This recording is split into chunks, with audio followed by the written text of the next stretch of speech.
हाँ जी प्यारे बच्चों, नमस्कार। कैसे हैं आप लोग? आई होप आप लोग बेहतरीन होंगे। बच्चों, आज के क्लास में हम लोग देखने वाले हैं क्लास 8 साइंस का चैप्टर नंबर 4, जिसका नाम है दहन और ज्वाला। ठीक है। और आज के क्लास में इस चैप्टर का सारा प्रश्न उत्तर करने वाले हैं। तो सारे बच्चे जल्दी जल्दी क्लास में जुड़ जाइए, रेडी हो जाइए आप लोग क्वेश्चन आंसर को जानने के लिए। ठीक है मेरे बच्चों। और यहाँ पे आपने क्या सीखा, जो पॉइंट दिया गया इसको क्या करोगे बाबू? पढ़ोगे, याद करोगे, समझोगे एंड आगे बढ़ो। आओ अभ्यास के प्रश्नों को हम लोग देखने का काम करते हैं। अभ्यास का प्रश्न में बाबू फर्स्ट क्वेश्चन है, दहन की परिस्थितियों की सूची बनाइए। मतलब बाबू दहन करने के लिए वहाँ पे कौन कौन सा चीज उपस्थित होनी चाहिए, मतलब दहन के लिए क्या क्या आवश्यक है, दहन की परिस्थिति हो इसके लिए क्या क्या चीज चाहिए। तो मेरे बच्चों उत्तर में आप लोग लिखोगे, उत्तर में लिखोगे कि दहन होने के लिए निम्न परिस्थितियां आवश्यक है। कौन कौन सर? पहला तो ज्वलनशील पदार्थ की उपस्थिति होना चाहिए। ज्वलनशील पदार्थ किसको बोलते हैं मेरे बच्चों? तो जो पदार्थ सर जलेगा। अब बताइए, जिस पदार्थ को जलाएंगे वो पदार्थ ही नहीं होगा तो हम जलाएंगे किसको भाई? दहन करने के लिए चीज चाहिए ना जी।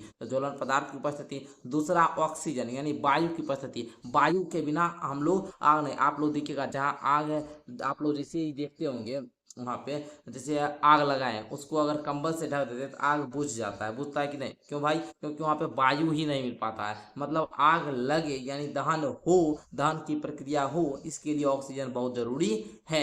ऑक्सीजन की उपस्थिति चाहिए। पदार्थ का ज्वलन ताप तक गर्म होना चाहिए। पदार्थ का ज्वलन ताप आपको पता है किसको बोलते हैं जी? वह न्यूनतम ताप जिस पर पहुंचने के बाद कोई पदार्थ जलना शुरू कर देता है। जलने के लिए तो उसका ज्वलन ताप चाहिए ना जी। तो जलने के लिए जो उसका जो ज्वलन ताप होना चाहिए, तक गर्म होगा तभी वो जल पाएगा। तो तीन चीज जरूरी है। क्या क्या? ज्वलन पदार्थ का होना, वायु का होना और वायु में ऑक्सीजन का होना, तीसरा ज्वलन ताप का। आई होप कि सब बच्चा उत्तर लिख लेगा। बच्चों एक जानकारी आपको देना था, अगर आप भी क्लास 8वीं में पढ़ाई कर रहे हैं ना, तो आप लोगों के लिए हम लोगों का ऑनलाइन बैच चलता है 62 069 57 681 पे। आप लोग अपने माता पिता से बात करवा के बैच ज्वाइन कर सकते हैं। 599 रुपया में हम 1 साल पढ़ाते हैं, वो भी सारा विषय पढ़ाते हैं लाइव डिजिटल बोर्ड पे। आपको सारे विषय के बहुत सारे शिक्षक भी वहाँ पे मिलेंगे। ठीक है। वहाँ पे आपको हमसे मैथ पढ़ने का भी मौका मिलेगा। ठीक है। आइए बाबू सेकंड प्रश्न को जानते हैं। सेकंड प्रश्न आप लोगों का कहता है,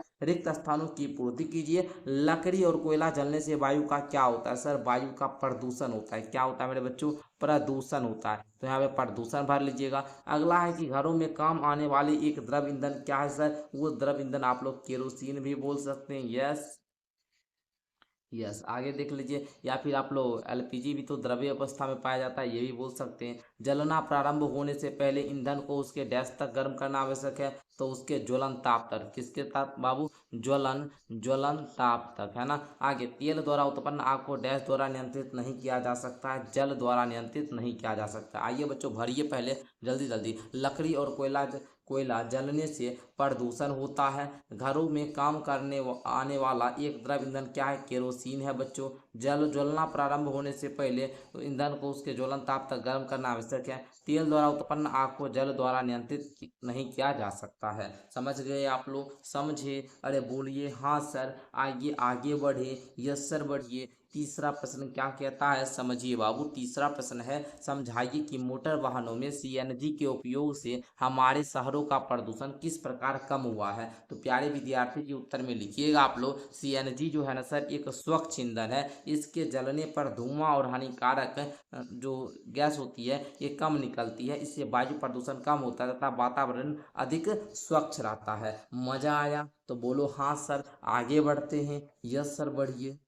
तो क्वेश्चन नंबर 4 को आप लोग समझे गए बाबू। क्वेश्चन नंबर 4 आप लोगों का क्या कहता है कि ईंधन के रूप में एलपीजी और लकड़ी की तुलना करना था। आइए बाबू यहाँ पे आप लोग बनाइएगा। क्या बनाइएगा सर? एक तरफ एलपीजी लिखिएगा, दूसरा तरफ लकड़ी लिखिएगा।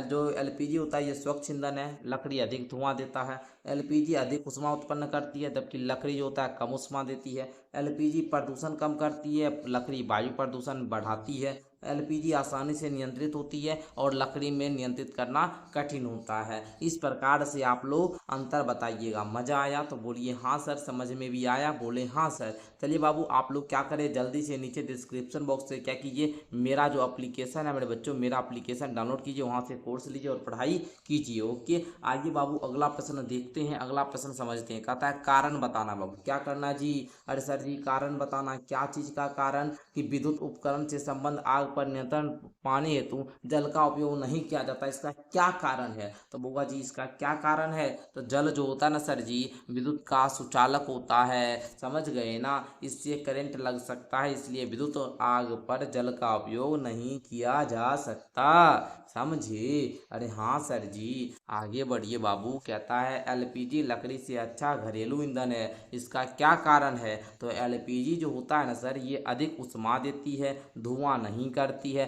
प्रदूषण कम फैलाती है, इसलिए यह लकड़ी से बेहतर ईंधन है। समझ में आया, अरे बोलो ना यस सर, अरे बोलो मेरे बच्चों यस सर। तो आगे हम लोग बढ़े, हाँ सर जी। आइए बाबू गौ में देखिएगा, कागज स्वयं सरलतम से आग पकड़ लेता है, जबकि एल्यूमिनियम पाइप के चारों ओर लपेटा गया कागज आग नहीं पकड़ता। तो इसके उत्तर में लिखोगे एल्यूमिनियम ऊष्मा का अच्छा चालक है, यह कागज की ऊष्मा को दूर कर देता है, जिससे कागज ज्वलनताप तक नहीं पहुंच पाता। मज़ा आया ना बच्चों, अरे बोलिए हाँ सर जी। चलिए आगे बढ़े, यस सर। चलिए बाबू अगला देखिएगा 6 नंबर, मोमबत्ती की ज्वाला को चिन्हित चित्र बनाना है। बाबू आप लोग चित्र बना लीजिएगा, अगर हम देखते हैं आपकी बुक में तो होगा ही दिया हुआ, तो उसका चित्र आप लोगों को मेरे बच्चों बनाना है। कैसे बाबू, इस प्रकार से मोमबत्ती ज्वाला का चिन्हित चित्र इसी प्रकार से बनाइएगा। यहाँ पे ये जो देख रहे हो बाबू, ये मोमबत्ती के ज्वाला का ही चित्र है। ये हुआ बाबू सबसे गर्म भाग होता है बाबू, जहाँ पूर्ण दहन जिसको बाह्य बोला जाता है, नीला कलर का, ठीक है। कम गर्म वाला भाग ये हो गया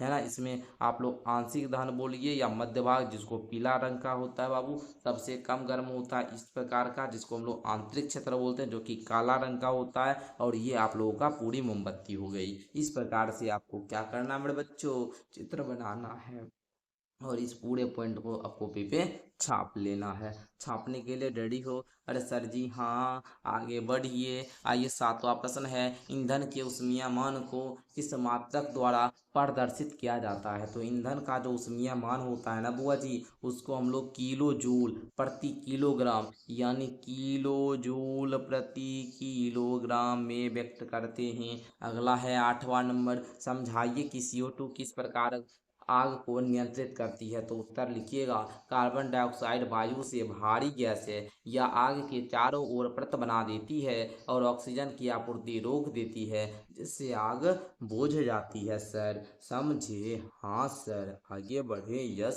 सर। 9 नंबर क्वेश्चन है बुआ, हरी पत्तियों के ढेर को जलाना कठिन होता है, समझ गए ना, परंतु सूखी पत्तियों में आग आसानी से लग जाती है, समझाइए। तो बच्चों उत्तर में आप लोग लिखिएगा, हरी पत्तियों में जल की मात्रा अधिक होती है, इसलिए वे जल्दी ज्वलन ताप तक नहीं पहुंचती है। सूखी पत्तियों में नमी कम रहती है, इसीलिए वे जल्दी जल जाती है। समझ में आया, मज़ेदार लगा तो आगे बढ़िए। ओके मेरे बच्चों, चलो आगे बढ़े, हाँ सर बढ़िए। चलिए 10वां प्रश्न आप लोग बताइए बाबू। 10वां प्रश्न क्या है, कि सोने और चांदी को पिघलाने के लिए स्वर्णकार ज्वाला के किस क्षेत्र का उपयोग करता है। अब आइए बाबू, ज्वाला का किस क्षेत्र का उपयोग करता है और क्यों कर रहा है। तो बाबू स्वर्णकार जो होता है ना, वह ज्वाला के सबसे बाहरी क्षेत्र का उपयोग करता है। क्यों भाई, क्योंकि ये जो भाग होता है बाहरी क्षेत्र, ये सबसे अधिक गर्म होता है। मैंने आपको शुरू में ही बताया, नीला क्षेत्र का उपयोग करेगा, वहाँ पे पूरा दहन होता है। देखिए स्वर्णकार ज्वाला के सबसे बाहरी भाग का उपयोग करते हैं, क्योंकि यह भाग सबसे अधिक गर्म होता है और पूर्ण दहन होता है।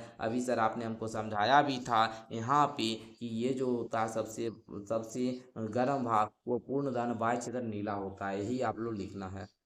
तो क्वेश्चन नंबर 11 को देखते हैं। क्वेश्चन नंबर 11 है, एक प्रयोग में 4.5 केजी ईंधन की पूर्णतः दहन किया गया उत्पन्न ऊष्मा का जो माप होता है 1,80,000 किलो जूल था। ईंधन के ऊष्मीयमान परिकलित करें। बाबू ईंधन के ऊष्मीयमान परिकलित करने का फॉर्मूला आपको याद है, अरे बोलो मेरे बच्चों याद है, नहीं तो हम आपको बताएंगे। तो चलिए मेरे बच्चों लिखिएगा। सर ऊष्मीय मान बराबर फॉर्मूला होता है उत्पन्न ऊष्मा बटे ईंधन का द्रव्यमान। मतलब सर क्या होता है, आइए हम आपको समझाते हैं क्या होता है ऊष्मीय मान बराबर। यहाँ पे लिखते हैं ऊष्मीय मान, समझिएगा बाबू, ध्यान से बनाना सीख जाइएगा। अरे हम है ना, दिक्कत मत लीजिए, आ जाइए। तो ऊष्मीय मान बराबर आप लोग क्या बोलिएगा, उत्पन्न ऊष्मा, कितना ऊष्मा उत्पन्न हुआ, कितना ऊष्मा जी उत्पन्न हुआ, और उसमें ईंधन का जो द्रव्यमान कितना था, ईंधन का द्रव्यमान कितना था, ये सब क्वेश्चन में आपको गिवन रहेगा। ठीक है, क्वेश्चन में ये दोनों चीज़ गिवन रहेगा। एक चीज़ पूछेगा आपका, क्वेश्चन क्या पूछा मेरे बच्चों, ईंधन का ऊष्मीय मान परिकलित करें, क्या क्या दिया है, ऊष्मा का मान दिया, उत्पन्न ऊष्मा कितना दिया है, 1,80,000 किलो जूल। तो मेरे बच्चों यहाँ पे लिखोगे 1,80,000 किलो जूल बटे ईंधन का द्रव्यमान 4.5 kg है। यस सर जी, तो 4.5 kg हो गया, ये किलो जूल हो गया। अब भाई काटने आता है, यस सर,